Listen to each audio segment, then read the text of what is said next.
Good afternoon or good evening, ladies and gentlemen. I'm meadsyreplays and welcome back to some Hold My Cup of Tea. Hold My Tea. We've had Hold My Beer recently. We've had Hold My Kebab. So we have another Hold My Tea. So we have two replays for you today. One which is YOLO Dega. It's driving the Centurion Mark 5-1. Now this is against newbie players, but it's still a fantastic game. It's still a really good game with some really good damage. So he's going to the left side, and some of these tanks you can see they're not bots. Then he's not up against bots, but he is up against some interesting players. But not only is he up against some interesting players, obviously he has some in his team as well. So he's gone to the left side with the heavies, which is probably the right decision, considering the enemy has two light tanks and a medium tank. They've decided to come this way, which is all good. They've all stuck together. They all come in this way. And if that guy, the WZ, is on his own, then he could be in a lot of trouble. But of course, he isn't on his own. He has the heavy tanks behind him, the KV3, which has decided to just poke out enough for YOLO to get the shot on. If you haven't had, or if you haven't played the Centurion 5-1, this is a fantastic tank. When I tested this, I didn't think much of it. But the more I play it, the more I absolutely love this tank. The armor profile, the turret is so good. Absolutely amazing, and I'm just loving this tank the more and more I play it. Now again, like I said, the turret works on this thing. If you can go in a hold down position, it is a pew gun, so you can literally just farm these especially the heavy tanks. You can farm them whilst they're on a reload, whilst you hold down. It's such a fun tank, and those are my favorite tanks. Like, I love doing that. It's with the quick reload guns and the turret and the gun depression. It's a fun thing to do. But his team are losing it. They are just getting absolutely ripped apart, and it's only 4 tanks left alive. So, you know, even though this is the newbie matchmaking, he's still up against some players that kind of know what they're doing a little bit, but there is also some that don't. Now, there goes the ISU, and that's mainly why I decided to show this replay, because a lot of the newbie players, the noobs, the proper noobs, were in fact on his team. So it's 3 versus 6 at the moment, and you can see there goes the lightweight taken care of by the Kranvagn. His other tank up there is, whatever tank it is the M6, the duck tank or the goose tank. He's a one-shot, but he's still healthy, and now he's going to get rushed by a Dracula. So it is now a 2 versus 5. Nice fire shot there into the Dracula, who decides to hit the building, which because of that, he was able to get another shot into him. Now he shouldn't run away too far. He needs to stay. Close to his teammate. If he starts driving off now, then that's when this game is just going to be an easy win for the enemy team. Now, what is with all this driving into buildings? This German Bulldog then just hit the building, and it cost him his life. And now he's trying to get the Dracula is trying to circle him. Now that was a nice ammo rack damage. Of course, that's going to make his reload a lot longer. He is going to take a shot. I mean, this Dracula at least kind of knows what he's doing, and he's done a decent amount of job. He's got this guy down to 300 hit points, and YOLO is now on 3,000. Where the hell did that shot go? I don't know, but he's now a one shot, and that round there was absolutely crucial. So he manages to kill the Dracula. So he is a one shot now against 2 tanks. The KV3 has taken out the Kranvagn, so he is on his own. He's a one shot against these guys who are still very healthy. Now, is this where we're going to find the newbie players? Oh no, in fact, we're going to find an AFK, a full hit point IS6. And because of that, I do love what he's doing here. He's ignoring the guy, and what he's actually doing, he's going to try playing from distance, and he's trying to reset his camo. So that is actually really good play, knowing that unless he was on his own against the IS6, of course, it would be different. But considering there is still the KV3, who isn't a great player, but he's still got a kill, and he's still a one-shot. So you still need to be very careful, good player or not. When you're a one-shot, you still need to be careful, because the worst thing you want to happen is to lose against a noob KV3. So he's resetting his camo, which is good because now the KV3 is on his way. He's in a decent position to deal with this KV3. He's going to use the gun for his advantage. It's going to use the gun depression. Fair enough, he's actually coming out at a pretty wrong angle. And if the KV3 was to even aim at him, he would easily be able to pen the side. So he does need to be careful on his angles there. But, you know, the KV3, he's just smashing him apart. And he's using his adrenaline. I probably would I rush now? I mean, he's trying to go from a different position, but he's putting himself at risk here. He's exposing himself in the open to the KV3 to try and get into a different position. That was a bad miss there, but also in return, that was a bad miss from the KV3 as well. So with a minute and a half left to go, he needs to completely take this guy out, and he needs to hurry up, because what you don't want to happen is to clear this guy and draw the match against the AFK, because you just don't have time. And that there was an absolutely crucial bounce, and you can see the KV3 there just, you know, okay, fair enough, you beat me, GG. And now he has 1.5 minutes left to go and farm this IS-6. So 4.7k damage. He's done a pretty good job. He's on 3 kills. He's bounced 1200 damage with a minute left on the clock. You can see him just trying to go for these snapshots while he gets close to him, because there's no point just staying from distance, getting close, shooting, because stuff like that could happen. So he needs to aim. With a minute left on the clock, he still needs to aim, because there's still 1300 hit points to get through. He hasn't got a lot of APCR as well. He's only got 8 shells, so he needs to make everyone count if he wants to penetrate this guy with 40 seconds left on the clock. So even though there is an AFK, he still did a pretty good job, and that ignoring the AFK to go for the tank that is still alive proved absolutely crucial. And now with 25 seconds left on the clock, he's just going to sit behind this IS-6 and I mean, 5.7k damage is, well, he's going to do more than that. He's going to do 6k. Nice little fire there. And this is what I mean about the time. There's 10 seconds left on the clock. He only had time to shoot twice. So any more bounces, that could have been an easy draw. So GG there.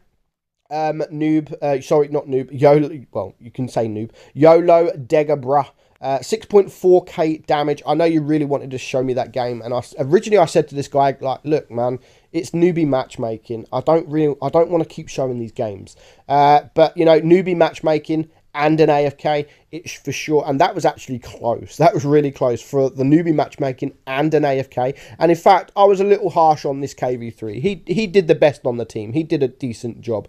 But a nice carry there from the YOLO Dega. Now, next up, we are going to watch, if I can find it. Where is it? Here we go. The Kranvagn, driven by Impenetrable. Now, this game is a very, very good game. I don't think it's the newbie matchmaking, but it really is a good game, and this is why I wanted to show this game. So there is what is there? There's pretty good matchmaking, I suppose. 3 heavies on each team, 2 TDs on each team.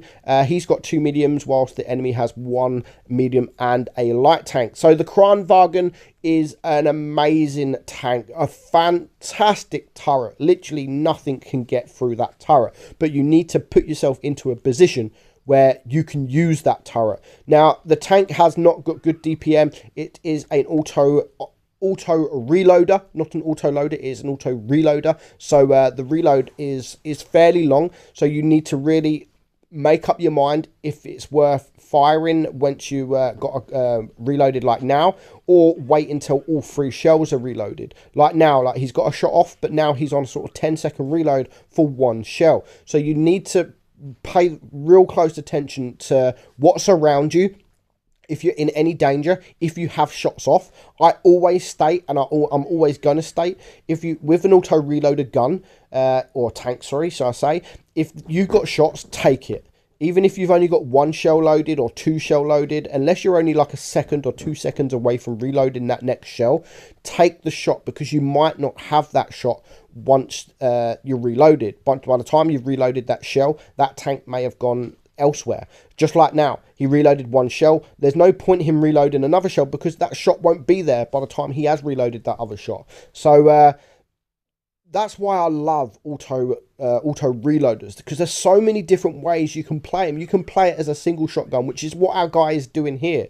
You can play it as an auto loader, reload all 3 shells, shoot all 3 shells, and then do the same again. Or you can play it as an auto reloader, reload 2 shells, fire 1, reload to the 3 shells, fire 2, reload. You can do whatever you want to do. You can fire 1 and then reload it. You can fire 2, then reload it. This is what I absolutely love about auto reloading guns. Absolutely love it. The ability to change your gameplay into how you want.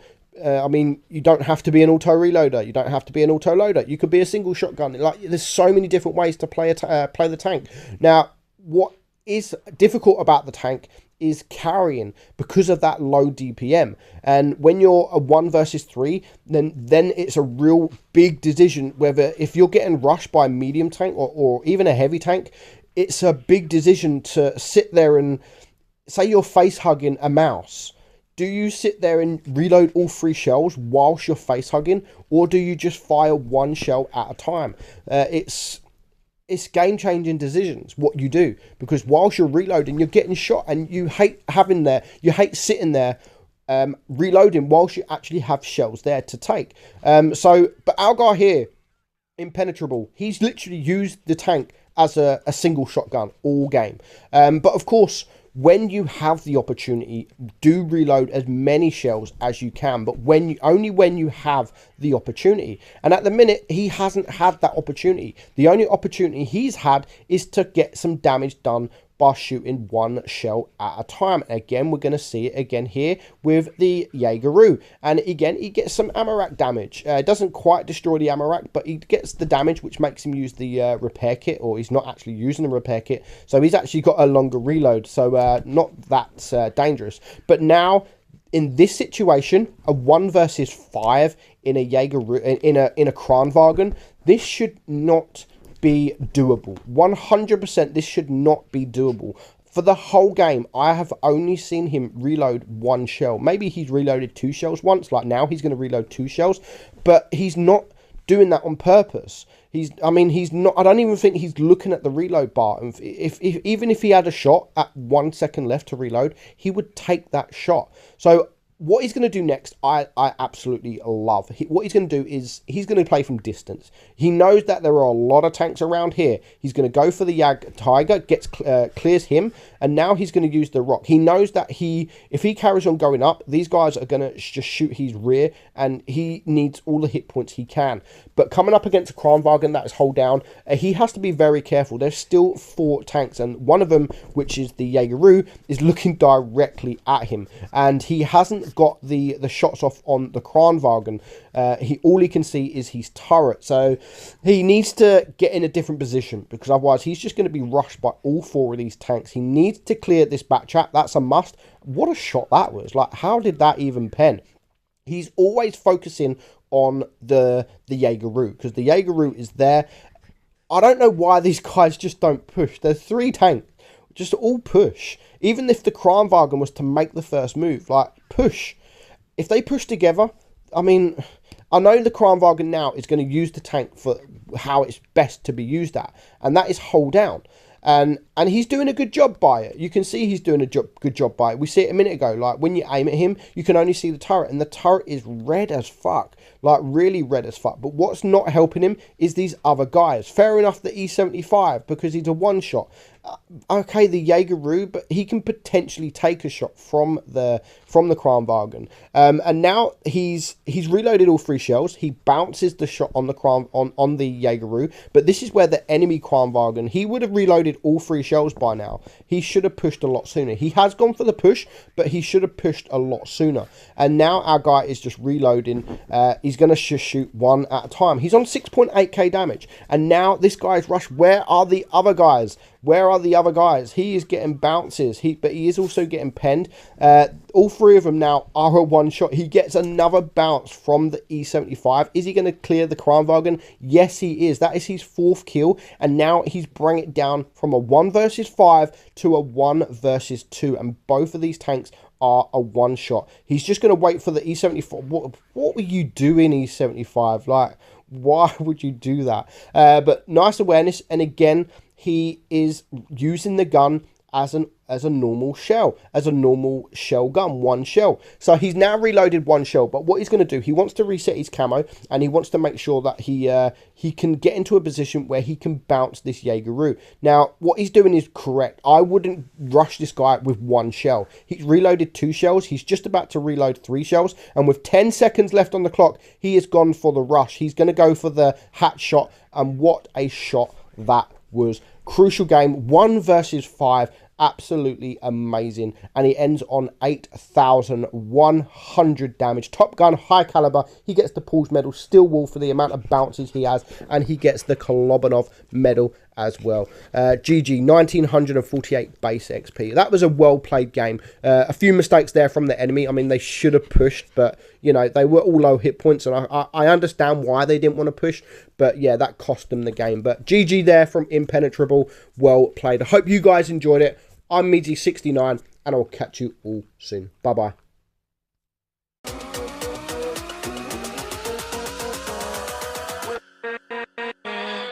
With